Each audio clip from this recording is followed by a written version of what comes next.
네, 다 같이 우리 성경을 들고 일어서시기 바랍니다. 봉독해 드릴 하나님의 말씀은 요한계시록 22장 18절에서 19절 말씀을 제가 봉독해 드리겠습니다. 이것은 하나님의 말씀입니다. 내가 이 두루마리의 예언의 말씀을 듣는 모든 사람에게 증언하노니 만일 누구든지 이것들 외에 더하면 하나님이 이 두루마리에 기록된 재앙들을 그에게 더하실 것이요 만일 누구든지 이 두루마리의 예언의 말씀에서 제하여 버리면 하나님이 이 두루마리에 기록된 생명나무와 및 거룩한 성의 참여함을 제하여 버리시리라. 아멘. 네, 앉으시기 바랍니다. 요한계시록 독법을 제가 작년에 강의할 때 항상 텍스트가 되는 본문이 22장 18절과 19절이었어요. 제가 항상 이것을 읽고 요한계시록 독법에 대해서 제가 강의를 했습니다.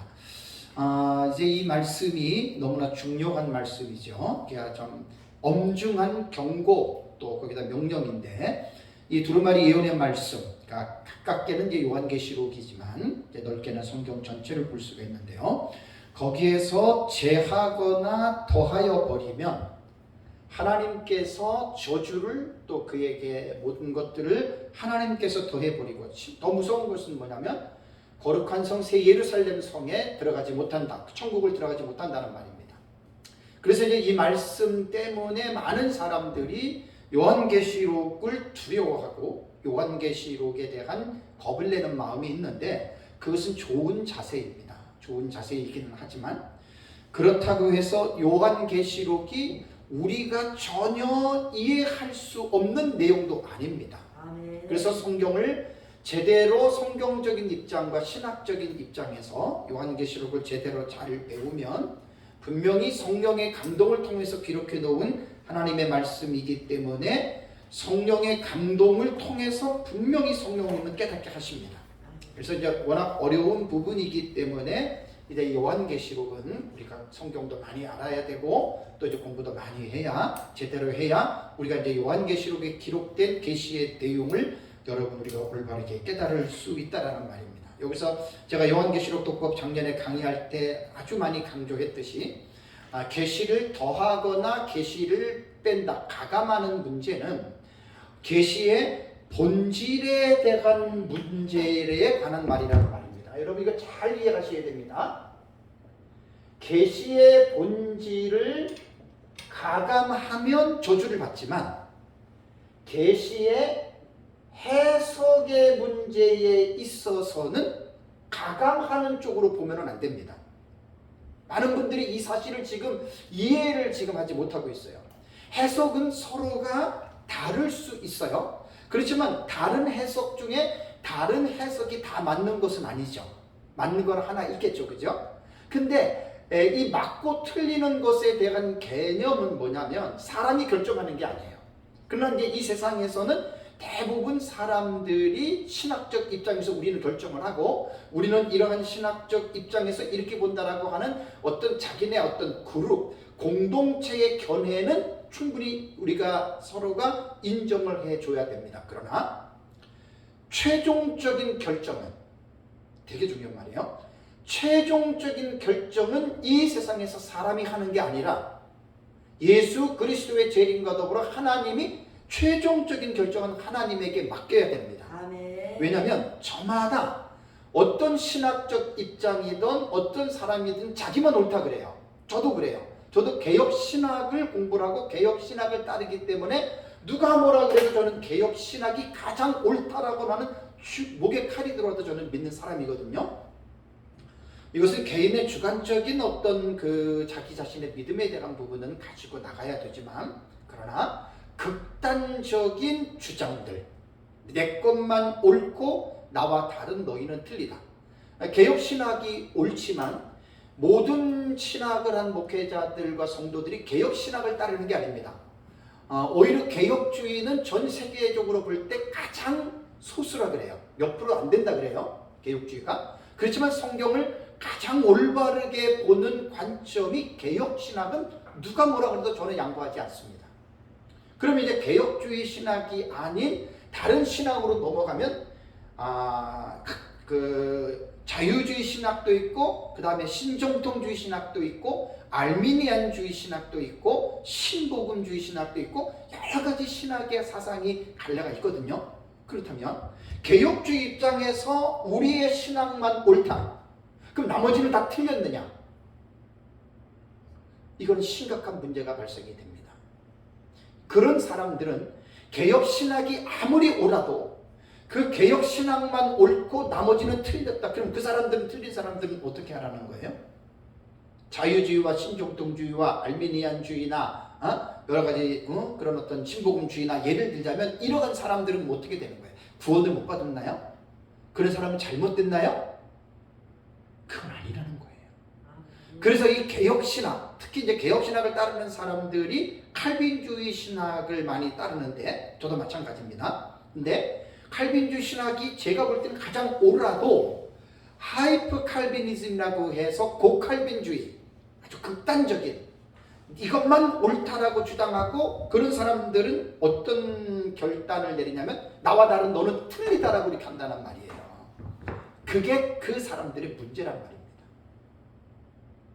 성경을 보면 모든 사람들이 다 믿음이 좋은 게 아니에요. 믿음이 다 강한 게 아니라 로마서에 보면 약한 믿음을 가진 사람이 있죠.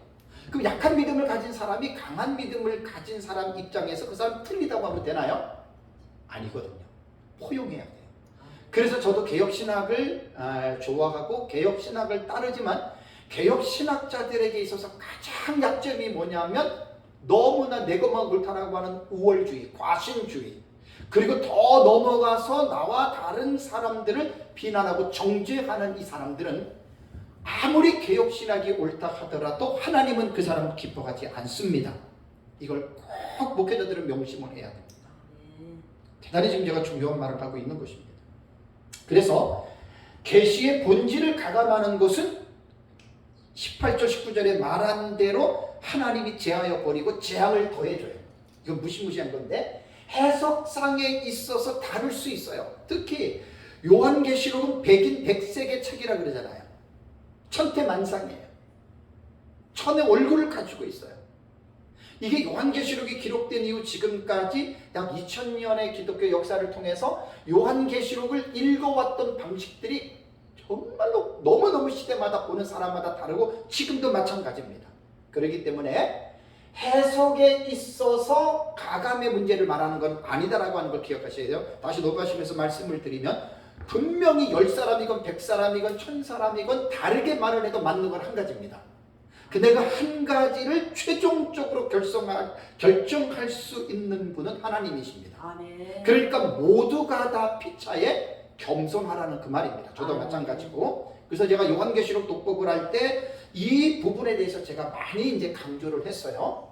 그런데 오늘 이제 강의하기 전에 서론에서 제가 갑자기 좀 마음에 감동이 와서 말씀을 제가 드리는 것은, 제가 지금 강의하는 내용은 뭐 자랑하는 게 아니라 제 책에 다 있듯이 요한계시록을 성경적으로 신학적 입장에서, 특히 역사신학적 입장에서도 상당히 제가 지금 폭넓게 제가 지금 책을 썼고 가르치고 있거든요.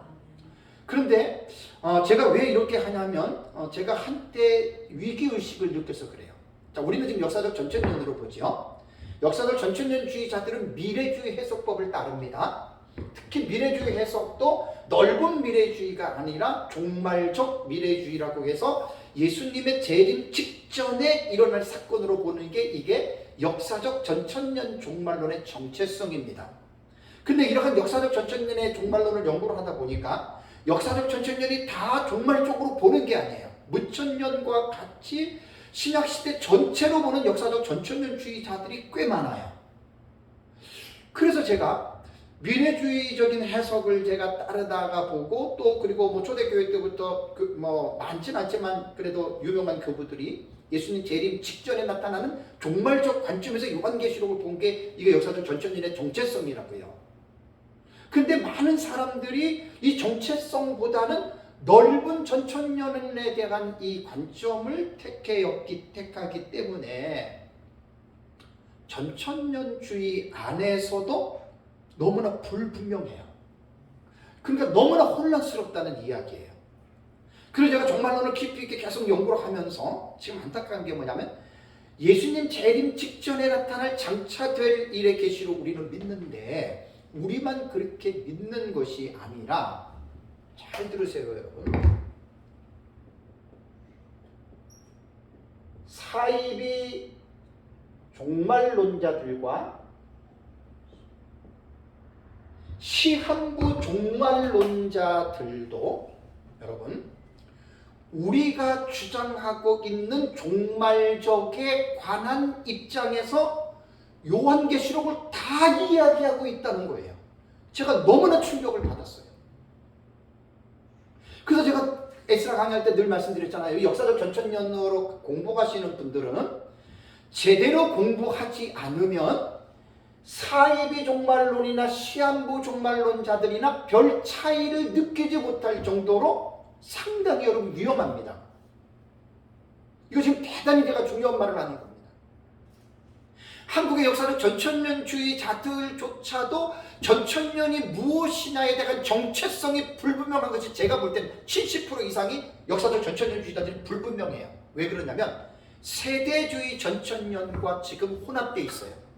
그러니까 그걸 지금 구분들을 못하는 사람들이 제가 볼 때는 역사적 전천년주의 안에서 70, 80%는 다 여기 속한다고 봅니다. 아, 나는 너무나 내가 위기의식을 느꼈고 너무나 제가 이거 정말 제대로 가르쳐야지. 왜냐면 지난번에 제가 무슨 누구 아빠 그래가지고 그 시한부 종말론자들 내가 그거 보여드렸잖아요. 그죠? 그거 책 무료로 인터넷에서 안돼. 내가 그걸 받았단 말이에요. 우리 교회도 갖다 놓고 봤더니 우리가 말하는 한일의 전 3년반, 후 3년반, 대환란, 두중인 이 용어를 그대로 다 쓰고 있어요. 무천년은 그런 용어를 안 써요. 잘. 무천년은 그런 용어를 잘 안 쓰기 때문에 상관이 없는데 우리가 쓰는 용어를 사이비 종말론자과 시한부 종말론자, 다미선교 이런 사람들 있잖아요. 휴거 이런 것들 다 쓰는데 이 부분에 대해서 우리가 아닌 것은 아니고 맞는 것은 맞고 이거를 얘기를 해줘야 돼요. 그런데 이런 것들에 대한 성경적인 신학적인 입장이 없이 무조건 똑같이 전 3년반, 후 3년반, 대환란, 휴거 이런 얘기를 한단 말이에요. 예비치 이런 얘기를 한단 말이에요. 제가 너무나 충격을 받고 위기의식을 느꼈어요. 한 5, 6년 전에. 그래서 제가 기억나시죠, 목사님? 역사적 전천년 이거 제대로 배우지 않으면 차라리 모르는 게 낫다 그랬어요. 이래서 그런데 여기를 다 연결돼 있어요. 다 연결돼 있어요. 정말 역사적 전천년으로 종말론을 보시는 분들은 정말 이거 정말 깨어 있어야 됩니다. 무조건 배우지 마세요. 무조건들 배우지 마세요. 이거 구분이 안 돼요. 시한부 종말론자하고 사이비 종말론자들은 거의 우리가 주장하는 거 비스무리하게 얘기를 하거든요. 그러니까 제3자 입장에서 볼 때는 이제 듣잖아요. 근데 우리가 역사적 전천년을 해가지고 우리도 종말 얘기하고 두지긴 얘기하고 예수님 재림 얘기하고 아마가돈 얘기하잖아요. 그럼 제3자 입장에서 보면 니네나 시한부 종말론자들이나 사이비 종말론자들이나 어떻게 말하는 게 이렇게 똑같냐 이런 말이 나온단 말이에요. 제가 종말론을 강의하는 사람들 시간이 없어서 많이 듣지는 못해도 가끔 이제 이렇게 딱 들어보면 이 전천년주의자들은요 거의 똑같이 얘기를 해요. 제가 이거는 경각심을 주기 위해서 지금 이 말씀을 드립니다. 성경 무조건 읽으면 안 됩니다. 왜 성경을 무조건 읽어요? 그러니까 주간주의에 빠지고 신천지 같은 사이비 이단에 빠지고 자기 마음대로 성경을 비유적으로 해석하고 그렇게 해석하잖아요. 요한계시록은 종말론은 특별히 여러분 이거는 가볍게 이거는 공부할 게 아닙니다. 읽어도 모릅니다. 솔직한 얘기로. 그래서 건강한 신학적인 배경 속에서 올바른 그런 지식들을 가지고 요한계시록 공부를 해야 특히 역사적 전천년 입장은 분명하고 확실하게 이것을 가르칠 수가 있어요. 그래서 제 강의를 유튜브로 듣는 분들 중에 혹시 계시록을 가르치시는 분들이 있다면 내가 간곡히 부탁하는 거예요. 특히 전천년주의자들은 마구잡이로 가르치지 마세요. 좀 가르치는 분들이 연구를 깊이 하셔야 됩니다. 그냥 들은 풍을 가지고들 강의하지 마세요. 그 시한부 종말론이나 사이비 종말론이라고 별 다를 바가 없어요. 제 말이 분명히 맞습니다. 근데 문제는 뭐냐면 종말론을 가르치는 분들이 전천년주의자들이 마치 세대주의처럼 나타나는 그 사건에만 막 그냥 징조에만 막 목을 매는 분들이 되게 많아요. 역사적 전천년주의자. 제가 징조를 무시하는 건 아닌데, 그러니까 제가 들은 얘기예요. 어떤 분이 역사적 전천년을 가르치는데 다른 분이 듣고 저한테 그분은 세대주의 갖군요 얘기를 하더라고요. 내가 봐도 그래요. 그분 세대주의는 아닌데 그 징조를 되게 많이 강조해요. 강의할 때 보면. 그 자기는 몰라요. 그거 아닙니다, 여러분.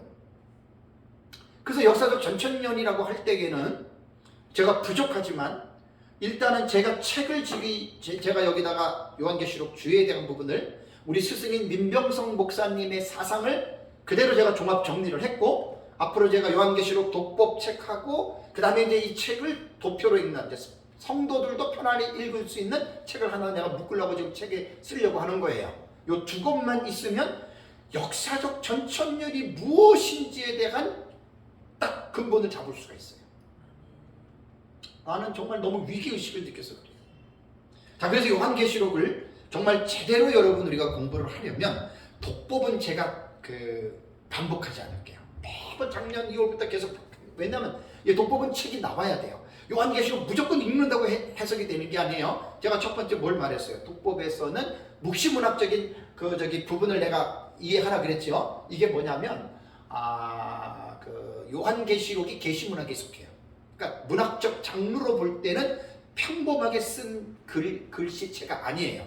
계시문학이라고 하거든요. 그래서 묵시문학적으로 이것은 연결해서 구약성경과 연결해서 읽어야 되고, 그 다음에 이제 성경을 해석할 때에는 제가 해석법이 세 개를 얘기를 했어요. 그죠? 텍스트, 문자로 해석할 것이냐 상징으로 해석할 것이냐, 되게 중요합니다.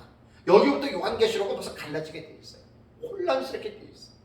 문자적 해석과 상징의 해석이 있고, 또 하나는 사건을 들어가면 그 사건을 과거에 이루어진 사건이냐 아니면 역사적으로 이루어지고 이루어지는 사건이냐, 아니면 세 번째는 이 사건이 미래에 일어날 사건이냐, 아니면 네 번째로 이것은 사건화라기보다는 상징적인 것이라고 말하는 거냐. 이것만 해도 네 가지잖아요. 근데 그 네 가지를 종합해서 하는 절충주의를 말을 했죠. 지금 전 세계의 요한계시록에 대한 사상은 거의 절충주의입니다.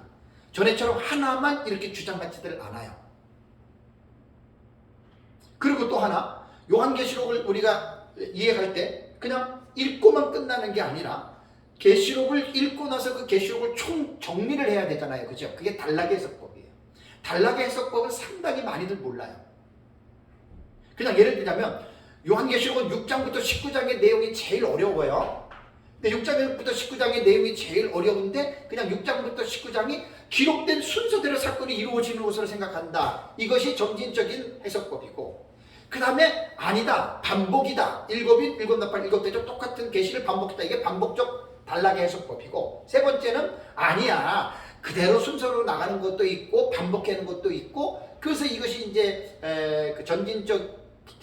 전진하는 반복법이라고 얘기를 했잖아요. 그러고 나서 이제 아니야, 이것은 키아즘 구조로 돼 있어. 이거는 그렇게 말하는 사람이 있고, 우리 같은 경우는 어떻게 얘기를 하냐면 동경과 사경의 상호 교차 구조. 이게 얘기가 뭐냐면 6장부터 19장까지는 이게 무천년도 마찬가지예요. 사건은 순서대로 일어나는 게 아니에요.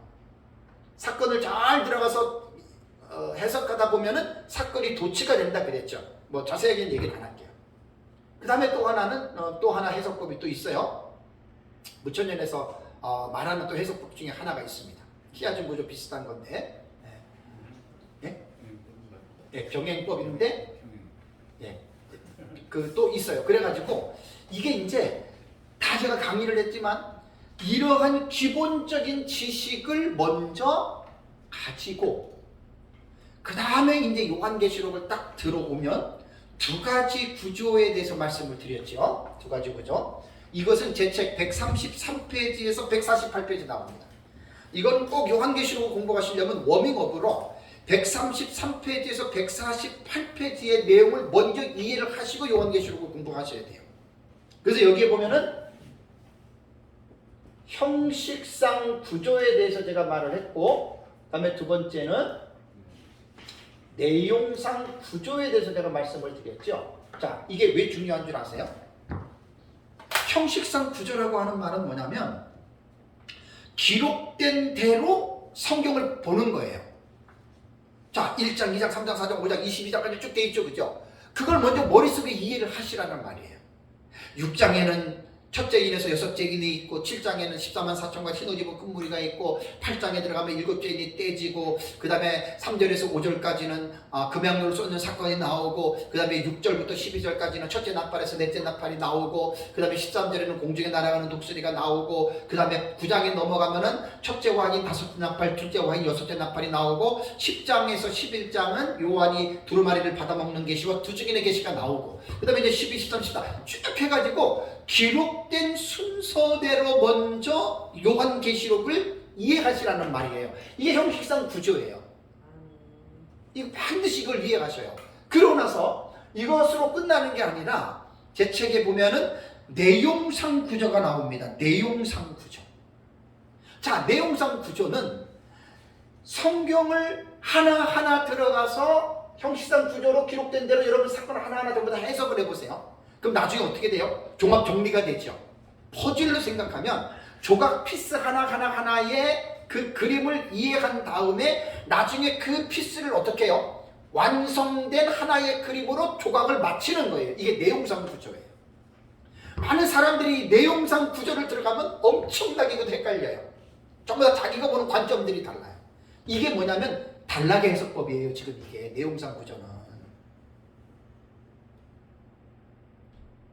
그래서 전체적인 내용을 알기 위해서는 요한계시록의 내용을 다 기본적으로 알고 있어야 돼요. 그러니까 이제 설교자들은 이제 쉽게 제 책에 나온 대로 주해가 전체적인 걸 다 해석을 해놨잖아요. 전체적인 것들. 그러니까 그렇게 알아야 전체적인 것을 볼 수가 있습니다. 그 다음에 이제 내용상 구조에서 제가 이제 뭐를 강조를 했냐면 봉경군과 삽경군에 대해서 제가 강조했죠. 그죠? 삽경군을 저는 막간계시라고 부른다고 했습니다. 자, 이게 이제 기본적인 지식이에요. 요한계시록 무조건 공부하지 마세요. 몰라요, 공부하면.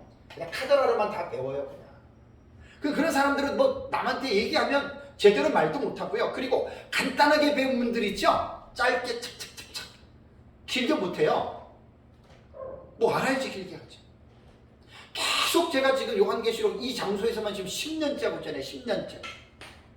맨 첫 번에는 주제별로 그 공부 꼭 해야 돼. 주제별. 두중이 같은 경우는 막 몇 달씩 했잖아요. 제가. 아주 여러분 되게 중요합니다. 그런 것들은. 깊이 있게들 공부를 하셔야 되는 거예요. 그러니까 봉경과 삽경에 대한 부분은 제 책 141페이지 보세요. 제 책 141페이지에 보면은 봉경과 삽경에 대한 이해가 있습니다. 왜냐하면 이건 제가 만든 게 아니고 전천년이건 무천년이건 후천년이건 세대주의건 학자들이 요한계시록을 보면서 봉경군과 삽경군을 구분을 했는데, 봉경이라고 하는 말은 뭐냐면 요한계시록을 6장부터 읽다가 보면은 가장 기억에 남는 게 뭐지요? 일곱 나팔, 일곱 대접이 누가 읽어도 기억이 나요. 뭐 일곱 인이 있고 일곱 나팔이 있고 일곱 대접이 있는데 뭐 인을 떼고 막 나팔을 불고 대접을 쏘더니 와 뭐 거기에 막 사건이 나고, 어느 누가 읽더라도 요한계시록을 6장 위에 보면 이게 참 특색이 있어요. 특징이죠. 그래서 그걸 봉경이라고 하는 거예요. 제가 말하는 게 아니라. 학파를 초월해서 그 세 가지의 7시리즈, 세 가지 7시리즈를 학자들이 암묵적인 약속을 한 거예요. 봉경군이다 이렇게.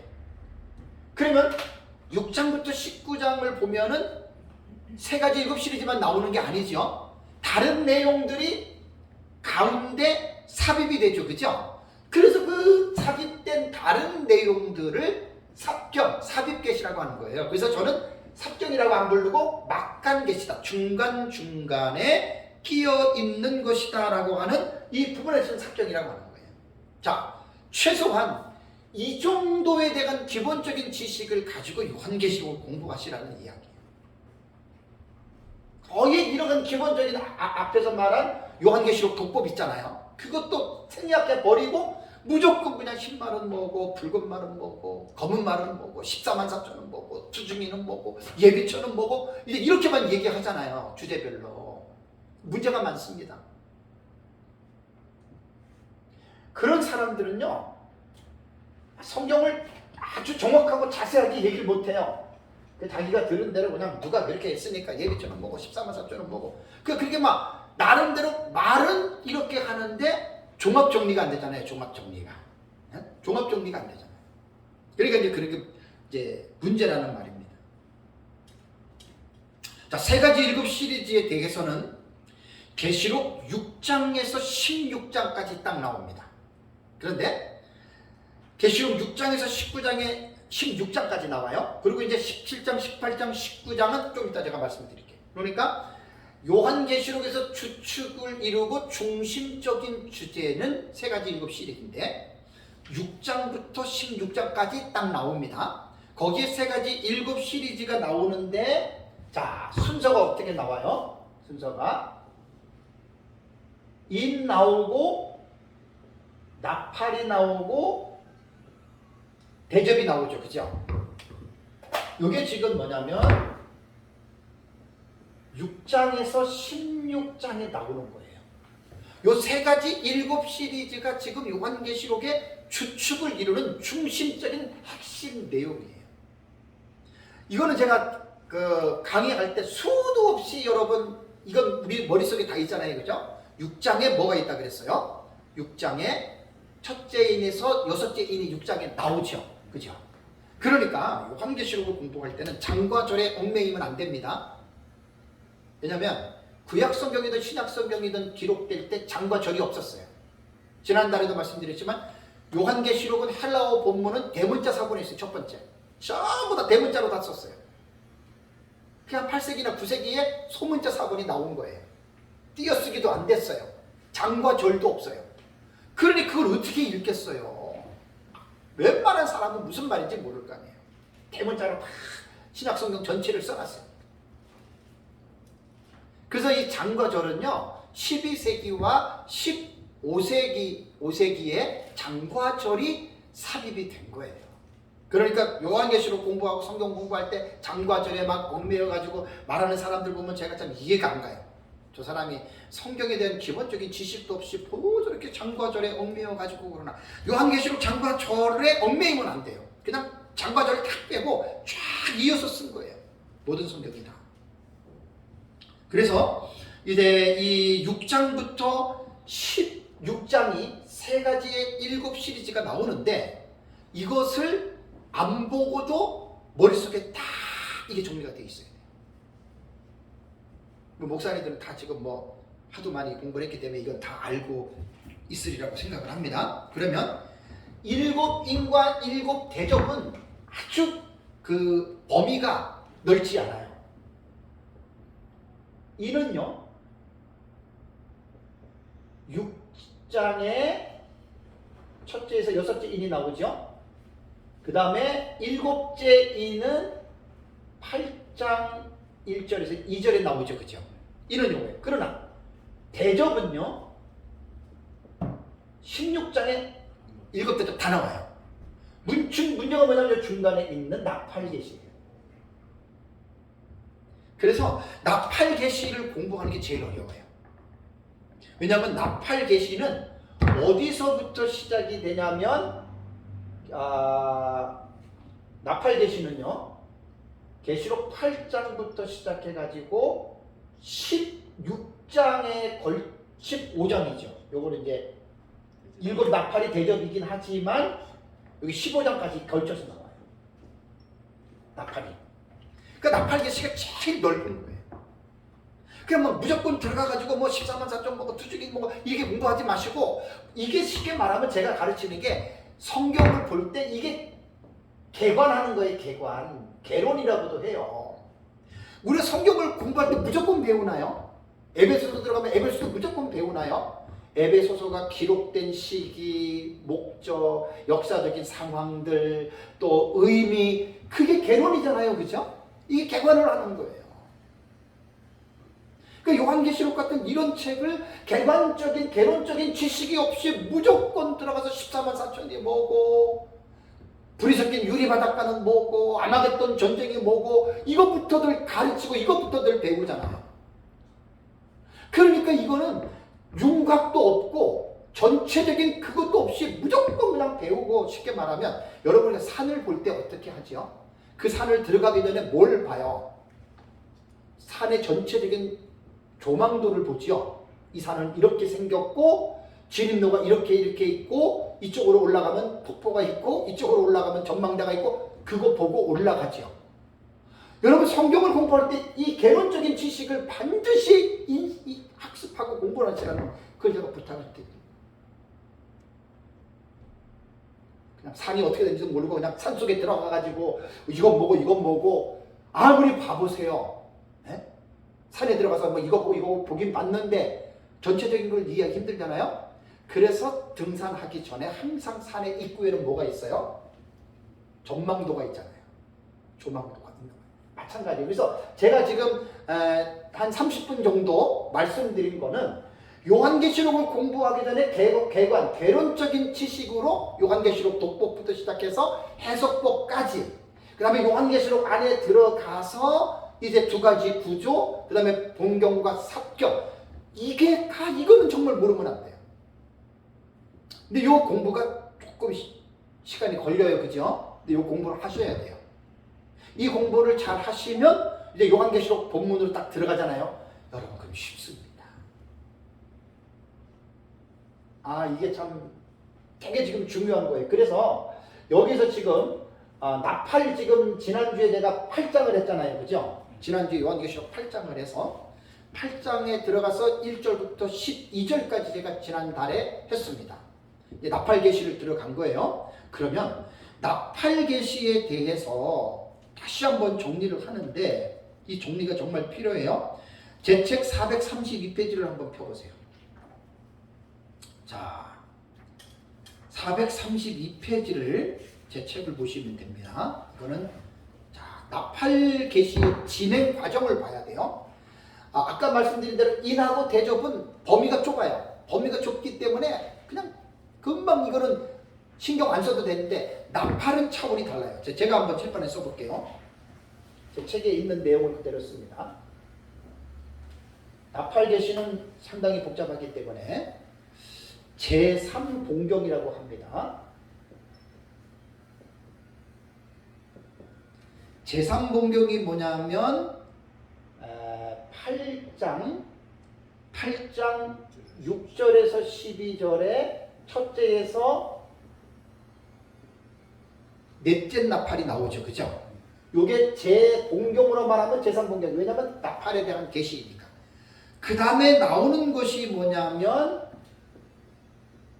제3 막간 계시가 나오는데 8장 13절. 이게 공중에 날아가는 독수리의 세 가지 화의 선포입니다. 세화 선포입니다. 그 다음에 9장 1절에서 21절 하는데 요거는 뭐냐면 제4 막간이 되는 거예요.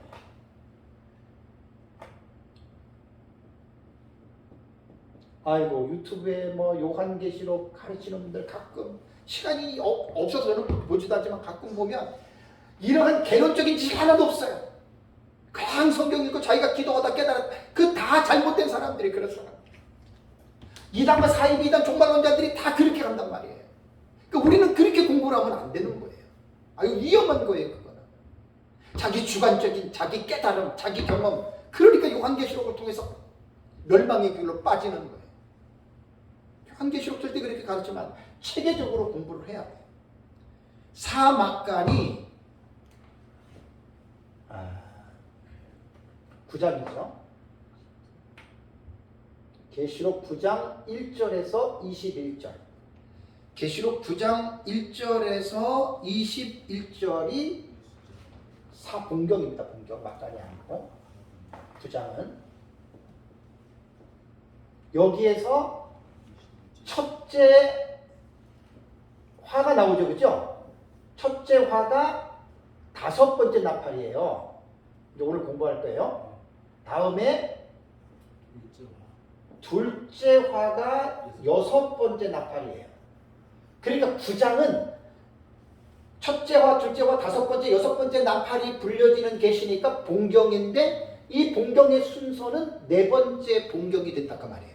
그 다음에 9장 다음에 나오는 본문이 10장이죠. 그죠? 10장에는 뭐냐면 제사 막간계시가 돼요. 막간계시라고 하는 말은 7 시리즈가 아니라는 거예요. 7 시리즈 외에 다른 계시가 거기 삽입됐다는 거예요. 그래서 새 막간계시는 이제 10장 1절에서 11절, 계시록 10장 1절에서 11절이 뭐냐면 두 증인에 대한 사역에 대한 내용이 나옵니다. 두 증인에 대한 사역이 나오고 그 다음에 이제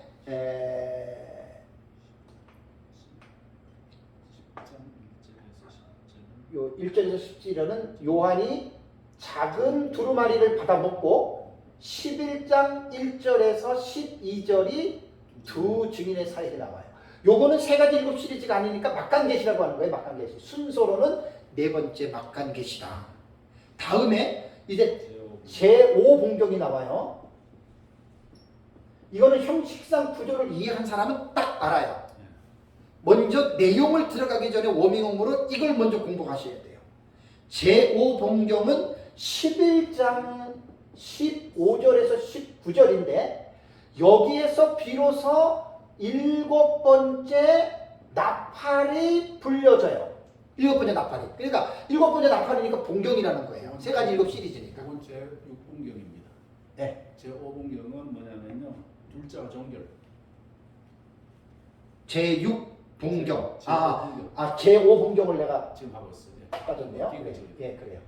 책을 내가 앞에다 놓고도. 11장 13절에서 14절. 제6봉경은 둘째와 종경이니까 계시록 11장 거기 보면 13절에서 14절. 예. 13절에서 14절이 여기서 비로소 둘째화가 종결이 됩니다. 둘째화는 어디 나온다 그랬어요? 제사 봉경에 나온다 그랬죠. 그죠?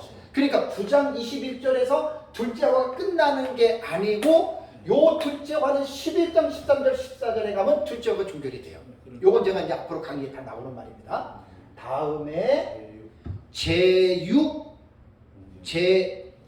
봉경이 나와요.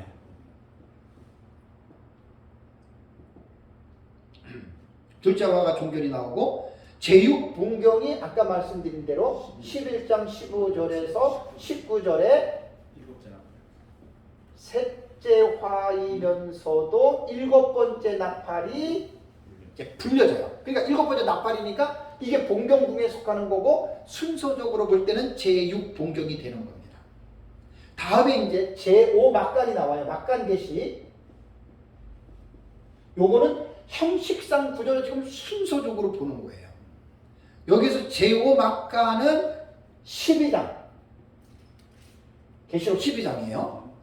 계시록 12장에서 1절에서 17절이 나오고 그 다음에 이제 13장 그 다음에 14장.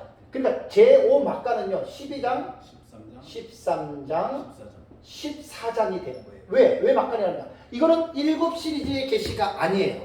그러니까 여기에 제5 막간은 3장이라고 하는 많은 막간 계시 내용이 들어가 있고 또 막간 계시 내용이 제일 많이 들어간 것이 어디냐면은 맨 끝에 보면은 17장, 18장, 19장도 3장이에요. 그러니까 그 막간 계시의 내용이 군이 범위가 넓다는 거예요. 이건 이제 다 들어가 가지고 사건별로 여러분 이제 공부해 보세요. 사건들이 얼마나 많이 나오나. 네, 그렇게 되는 겁니다. 그 다음에 이제 제7 봉경이 나와요. 봉경으로 보면은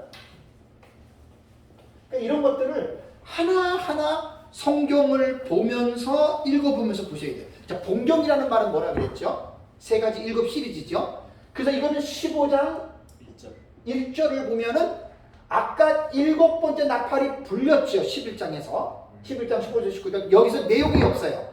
근데 15장 1절에도 또 7번째 나팔에 대해서 이야기는 하는데 내용이 없어요. 그런데 이것은 전부 다 서막이란 말이에요. 서막. 그러고 나서 제7봉경에는 이제 그 7 대접에 대한 이제 윤곽이 나오죠. 윤곽. 여기서 보면은 이제 다음에 일곱 대접 안에 담겨 있는 나팔 안에 담겨 있는 일곱 대접의 윤곽이 이렇게 보이다가 그 다음에 이제 제6막간이 나와요. 책에 있는 분들은 책을 보면 뭐 다 금방 이해가 되니까. 이게 뭐냐면 15장 2절. 15장 2절에서 4절. 자, 15장 1절에 일곱 번째 나팔에 대한 윤곽이 나왔는데 내용이 없어요. 그리고 2절과 4절에 보면은 불이 섞인 유리 바닷가가 나오니까 세 가지 일곱 시리즈가 아니죠. 그러니까 이건 막간 계시군에 들어가는 거예요. 그러니까 본경 계시군의 사이사이에 삽입되어져 있는 계시들을 막간 계시라고 부른다고 그랬죠. 그죠? 불이 섞인 유리 바닷가가 쭉 나오고 그 다음에 본경으로는 제8 본경이 됩니다. 본경이라고 할 때는 세 가지 일곱 시리즈가 되니까 여기는 15장 5절에서 8절에 나오는 내용인데 15장 5절에서 8절을 보면은 이제 일곱 천사가 일곱 대접을 받은 거. 요게 쉽게 말하면 일곱 번째 나팔의 내용이에요. 본 내용이에요, 본 내용. 요게. 그 다음에 제9 본경은 16장의 일곱 대접입니다. 자, 그러면 일곱 번째 나팔이 11장 15절에서 나팔이 불렸는데 내용이 없어요. 그죠? 그리고 또 일곱 번째 나팔이 15장 1절에서 윤곽이 보인다 그랬죠. 그죠? 그리고 일곱 번째 나팔의 본 내용은 15장 5절과 8절에 나와요. 일곱 대접을 가진 천사들이다 이 말이 나옵니다. 그렇다면 보세요. 일곱 번째 나팔의 구조를 먼저 말씀드리는 게 왜 복잡하냐면 첫 번째 11장 15절에서 불렸는데 그 사이에 다른 내용이 나와요. 또 15장 1절에 불리고 그 사이에 다른 내용이 나오죠. 그래서 제 책에 보면은 첫 번째 인터벌이라고 해요. 인터벌 간격이 있어요. 여기에 두 번째 인터벌이라고 하는 간격이 여러분 있습니다. 그래서 인하고 대접에 대한 계시는 폭이 좁기 때문에 공부하기가 좀 쉬운데 나팔 계시는 보세요. 8장 6절부터 사실 15장까지 나팔 계시 범위가 제일 넓은 거예요. 그러니까 이것을 체계적으로 공부하려면 나팔 계시 공부를 많이 해야 되죠.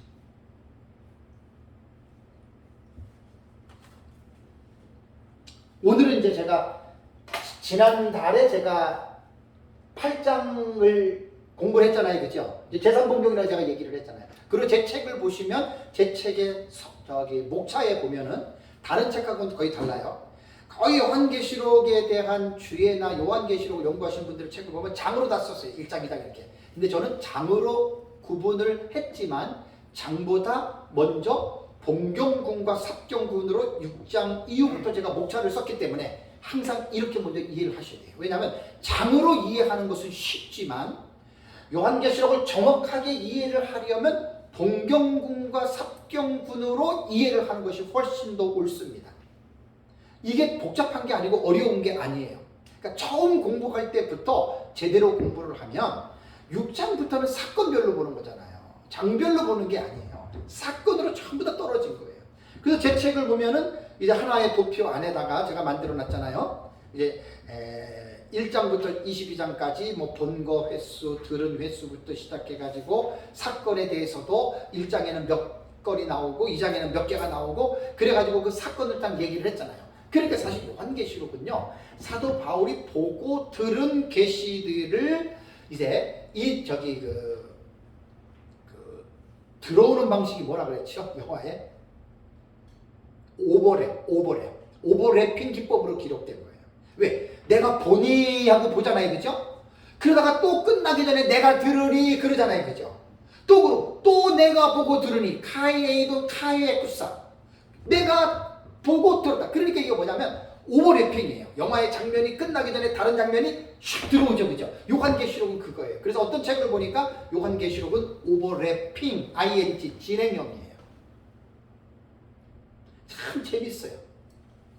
제가 공부하기, 요한계시록 모를 때는 봐도 몰랐는데, 예, 좋은 스승 만나서 배우고 계속 보면 너무너무 재밌어요. 오늘도 이제 공부할 제목이 다음 시간에 8장 13절이거든요. 거기 보면 사도 요한이 또 내가 듣고 또 듣고 보니 그 말이 나와요. 참 재밌는 말이에요. 8장 13절에 내가 또 보고 들으니 내가 또 보고 들으니 카에 에이돈 카에 에쿠사 보고 듣는 계시들이 이제 요한계시록에 쫙 사도 요한이 그것을 가지고 여러분 기록을 해놨습니다. 그래서 이제 그 일곱 나팔에 대해서는 나팔 계시는 이 형식상 구조예요. 기록된 순서대로 본경과 막간을 딱 구분하실 수가 있어야 돼요. 자, 본경 막간 어렵지 않지요? 본경은 일곱인, 일곱 나팔, 일곱 대접에 대한 계시는 본경이다. 이거 누가 말했다 그랬어요? 제가 정했어요? 아니에요. 제 책에 다 나와요. 130가 아까 거기 페이지에 보면은 141페이지를 보시면 제가 말한 게 아니고 유명한 학자들이 전천년이건 무천년이건 세대주의건 후천년이건 할 것 없이 그 학자들이 요한계시록을 볼 때 이러한 차원에서 그들이 명명했다라는 거예요. 제가 요한계시록을 배웠다고 해가지고 내 주관적으로 하는 게 아니에요. 제가 공부하고 연구하면서 많은 학자들이 요한계시록을 연구했던 학자들의 글을 보면서 공통적인 용어들, 공통 분모는 같이 사용해야죠.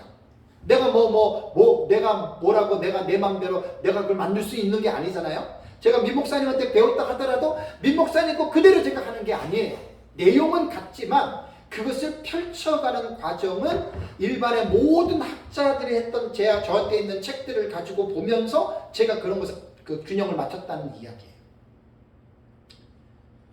내 방식대로만 가르치면 안 됩니다. 왜? 상대방이 모르는 거예요. 그러니까 상대방도 이해할 수 있을 정도의 용어를 사용하는 것이 여러분 훨씬 좋습니다. 그래서 제 책은 그런 면에서 객관적인 차원에서 제 책을 이제 조수를 해놨기 때문에 이제 무천년하고 얘기를 하던 전천년이 얘기를 하던 세대주의랑 얘기하던 기본적인 지식들을 가지고 있으면서 우리가 이제 봐야 되는데 요 일곱 나팔 계시에서는 요거를 꼭 머릿속에 담아두세요. 제가 썼으니까 복잡한 것 같은데요. 이거 눈 감으면 이게 다 나오잖아요. 그죠? 6장의 내용, 7장의 내용, 8장 내용, 9장 내용. 그러니까 6장부터 16장까지 다 지금 본경과 삭경fun으로 제가 딱 정리를 해놨다는 겁니다. 이거 뜻도 모르고 외우려고 그러면 이거 못 외워요. 근데 이해를 하세요. 무조건 외우려고 그러면 어린 시절에 머리 적을 때는 뜻도 모르고 외웠는데 어느 정도 나이가 들면은 뜻도 모르고 외우는 거는 힘들어요. 우리가. 이해를 하면 여러분 외워지는 거 있죠. 그래서 본경군, 삭경군은 절대로 어려운 것이 아니기 때문에 이런 부분에 대해서 여러분들이 분명하게 이런 부분들을 여러분들이 이해를 해야 됩니다. 그럼 이제 나머지 요거는 이제 계시록에 기록된 요 내용들을 이제 책을 참조해서 여러분들이 요한계시록을 이제 보시다 보면은 충분히 이제 그 부분들에 대해서 여러분들이 이제 이해가 됩니다. 그 다음에 이제 16장으로 이제 7대접이 끝났어요. 그죠? 그러면 세 가지 7 시리즈가 계시록 8장부터 나오잖아요. 그죠? 네? 계시록 8장부터. 계시록 7 시리즈는 사실은 이게 거기부터 써야 돼요. 제1본경이 뭐죠? 6장 1절에서 17절인가요? 끝이 17절이죠? 요게 제1본경이에요. 요게 첫째 인에서 여섯째 인이죠. 그죠? 그 다음에 제1 막간 계시는 7장 1절에서 이것도 17절인가요? 19절인가요? 17절이죠. 그죠? 네. 여기 보면 제1 막간 계시가 14만 4천과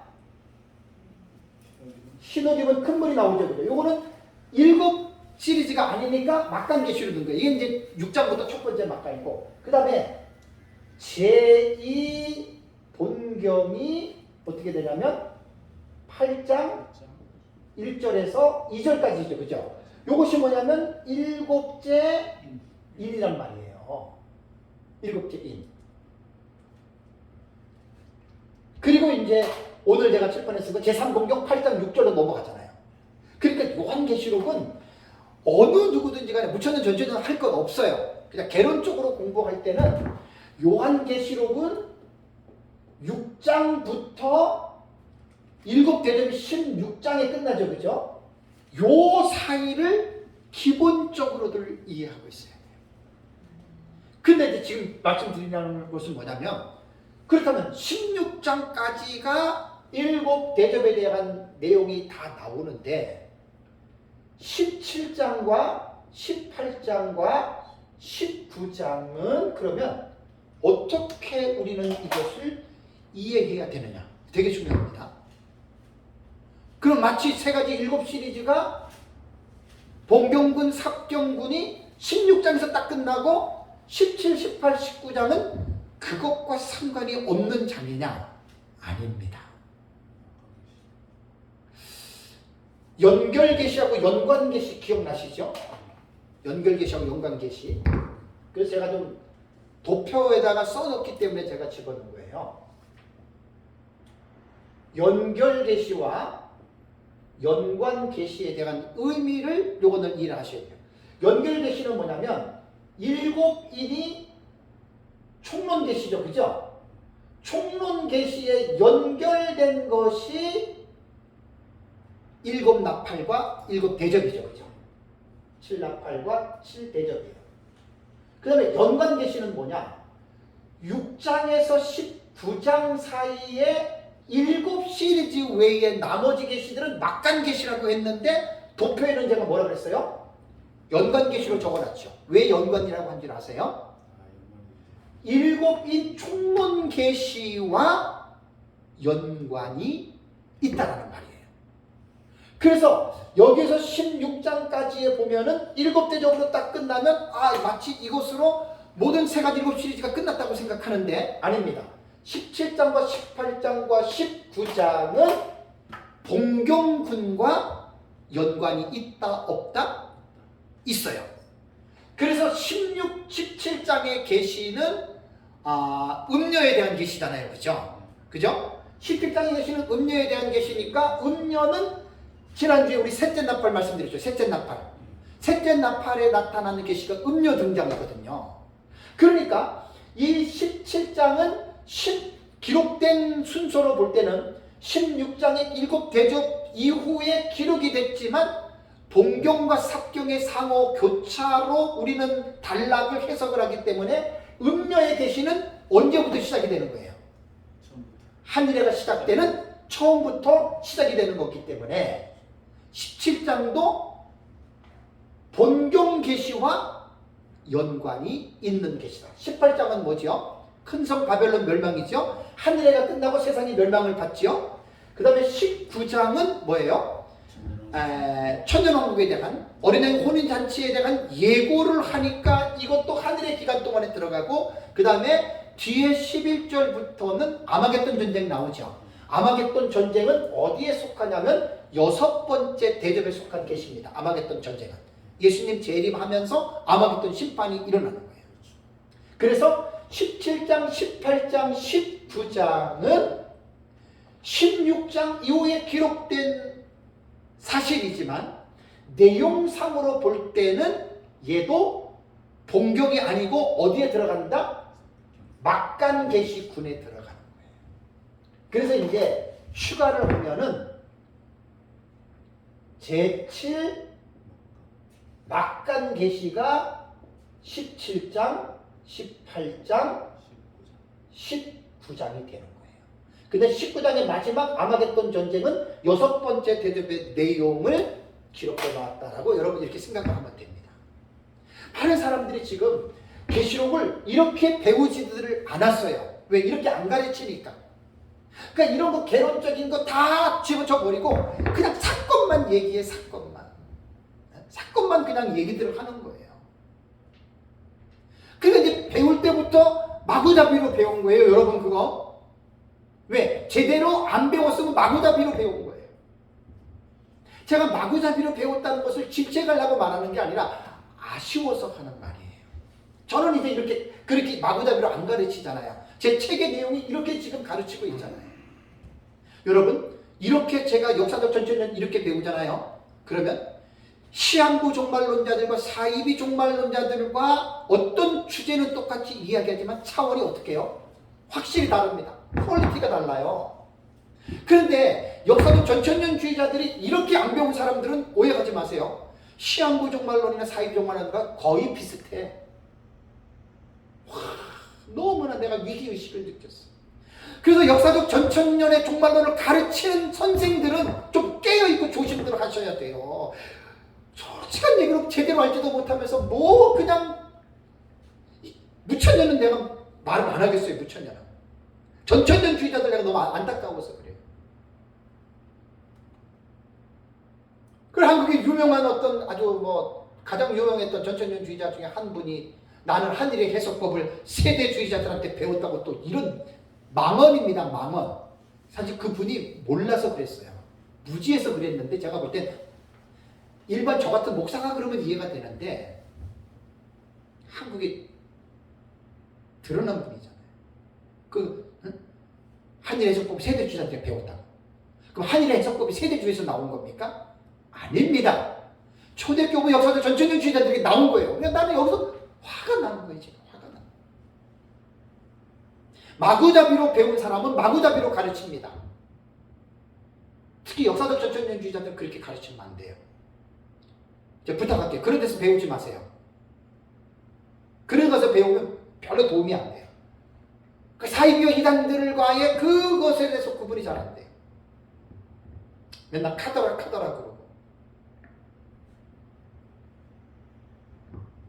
정말 성경을 깊이 있게. 제가 이제 다음 시간에 이제 그 8장 13절부터 강의를 하는데 제 책을 가지고 강의를 합니다. 자, 제 책에 대한 내용을 강의는 주해적 강의입니다. 어렵잖아요, 주해가. 그냥 무조건 막 마구잡이로 배우고 가르치면 안 됩니다. 신학적인 배경과 성경적인 지식과 이런 것들이 다 뒷받침이 되고 아울러서 역사적 전천년은 그렇게 공부를 해야 다른 사람들에게 인정을 받지. 안 그러면 무식한 사람들이 볼 때 역사적 전천년주의도 세대주의로 지금 몰아붙이는 경우가 있거든요. 세대주의를 같이 몰아서 팬단 말이에요. 거기 다 넘어갑니다.